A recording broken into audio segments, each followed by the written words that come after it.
भारत के यवन राज्य। भारत पर आक्रमण करने वाले विदेशी आक्रमणकारियों का क्रम है हिंद यूनानी, शक, पल्लव, कुषाण।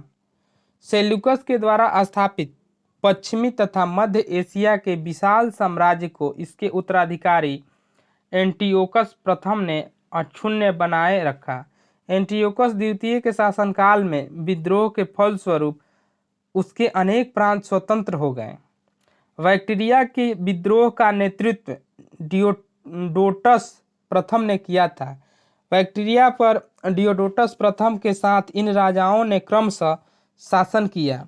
डियोडोटस द्वितीय, यूथिडेमस, डेमेट्रियस, मिनांडर, यूक्रेटाइडस, एंटिआल्फिडस तथा हर्मिक्स। भारत पर सबसे पहले आक्रमण बैक्ट्रिया के शासक डेमेट्रियस ने किया। इसने 190 ईसा पूर्व में भारत पर आक्रमण कर अफगानिस्तान, पंजाब एवं सिंध के बहुत बड़े भाग पर अधिकार कर लिया। इसने साकल को अपनी राजधानी बनाई। इसे ही हिंद यूनानी या बैक्ट्रियाई यूनानी कहा गया। हिंद यूनानी शासकों में सबसे अधिक विख्यात मिनांडर 165 से 145 ईस्वी पूर्व हुआ। इसकी राजधानी साकल आधुनिक सियालकोट शिक्षा का प्रमुख केंद्र था। मिनांडर ने नागसेन नागार्जुन से बौद्ध धर्म की दीक्षा ली। मिनांडर के प्रश्न एवं नागसेन द्वारा दिए गए उत्तर एक पुस्तक के रूप में संग्रहित है, जिसका नाम मिलिंद पन्हो अर्थात मिलिंद के प्रश्न या मिलिंद प्रश्न है।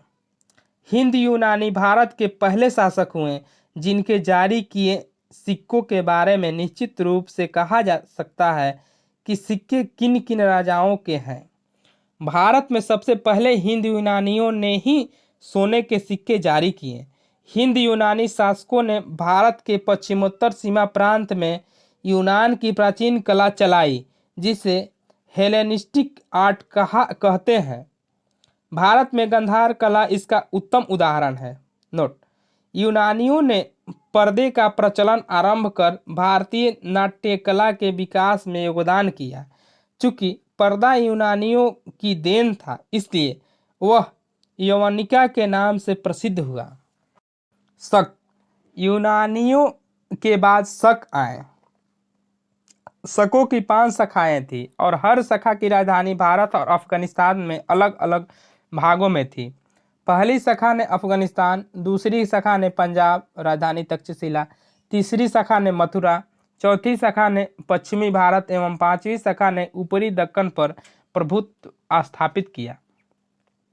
प्रथम शक राजा मो था। शक मूलतः मध्य एशिया के निवासी थे और चारागाह की खोज में भारत आए। 58 ईसा पूर्व में उज्जैन के एक स्थानीय राजा ने शकों को पराजित करके बाहर खदेड़ दिया और विक्रमादित्य की उपाधि धारण की। शकों पर विजय के उपलक्ष्य में 58 ईसा पूर्व से एक नया संवत विक्रम संवत के नाम से प्रारंभ हुआ। उस समय में विक्रमादित्य एक लोकप्रिय उपाधि बन गई, जिसकी संख्या भारतीय इतिहास में 14 तक पहुंच गई। गुप्त सम्राट चंद्रगुप्त द्वितीय सबसे अधिक विख्यात विक्रमादित्य था। शकों की अन्य शाखाओं की तुलना में पश्चिम भारत में प्रभुत्व स्थापित करने वाली शाखा ने सबसे लंबे अरसे तक शासन किया। गुजरात में चल रहे समुद्री व्यापार से यह शाखा काफी लाभान्वित हुई और भारी संख्या में चांदी के सिक्के जारी किए। शकों का सबसे प्रतापी शासक रुद्रदामन प्रथम था, जिसका शासन 130 से 150 ईस्वी गुजरात के बड़े भाग पर था। इसने काठियावाड़ की अर्ध शुष्क सुदर्शन झील मौर्यों द्वारा निर्मित का जीर्णोद्धार किया। रुद्रदामन संस्कृत का बड़ा प्रेमी था। उसने ही सबसे पहले विशुद्ध संस्कृत भाषा में लंबा अभिलेख गिरनार अभिलेख जारी किया। इसके पहले के सभी अभिलेख प्राकृत भाषा में रचित थे। भारत में शक राजा अपने को क्षत्रप कहते थे।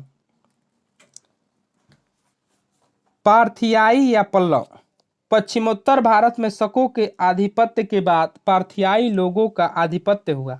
सबसे प्रसिद्ध पार्थियाई राजा गोंडोफर्निस था। इसी के शासनकाल में सेंट टॉमस ईसाई धर्म का प्रचारक करने के लिए भारत आया था। नोट: पार्थियाई लोगों का मूल स्थान ईरान में था। कुषाण: पल्लव के बाद कुषाण आए, जो यूची एवं तोखरी भी कहलाते हैं। यूची नामक एक कबीला 5 कुलों में बंट गया था। उन्हीं में एक कुल के थे कुषाण। कुषाण वंश के संस्थापक कुजुल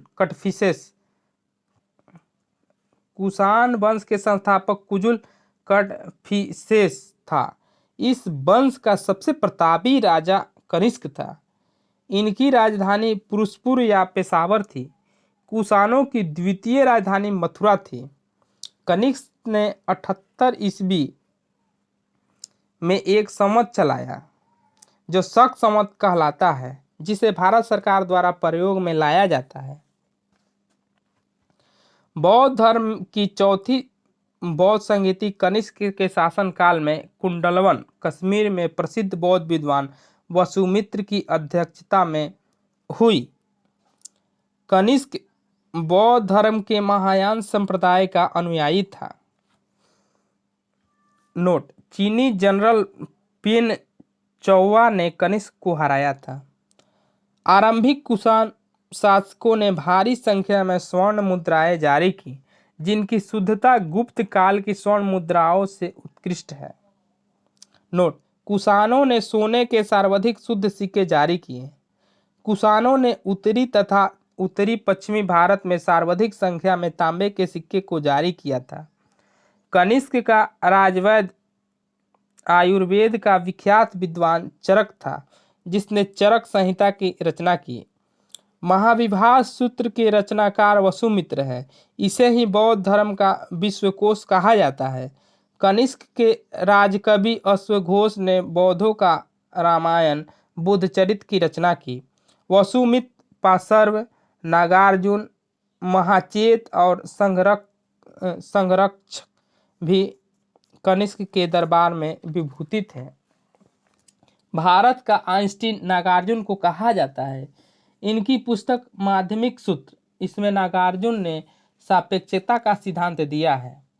कनिष्क की मृत्यु 102 ईस्वी में हो गई। कुषाण वंश का अंतिम शासक वासुदेव था। नोट: कुषाण राजा देवपुत्र कहलाते थे। यह उपाधि कुषाणों ने चीनियों से ली। गांधार शैली एवं मथुरा शैली का विकास कनिष्क के शासनकाल में हुआ था। मथुरा संग्रहालय में कुषाणकालीन मूर्तियों का संग्रह अधिक मात्रा में है। गांधार कला के लिए तक्षशिला प्रसिद्ध है। रेशम मार्ग पर नियंत्रण रखने वाले शासकों में सबसे प्रसिद्ध कुषाण थे। कुषाण साम्राज्य में मार्गों पर सुरक्षा का प्रबंध था। रेशम मार्ग का आरंभ कनिष्क ने कराया था। नोट: रेशम बनाने की तकनीक का आविष्कार सबसे पहले चीन में हुआ था। कुषाण काल में सबसे अधिक विकास वास्तुकला के क्षेत्र में हुआ था। इसी काल में बुद्ध की खड़ी प्रतिमा का निर्माण हुआ।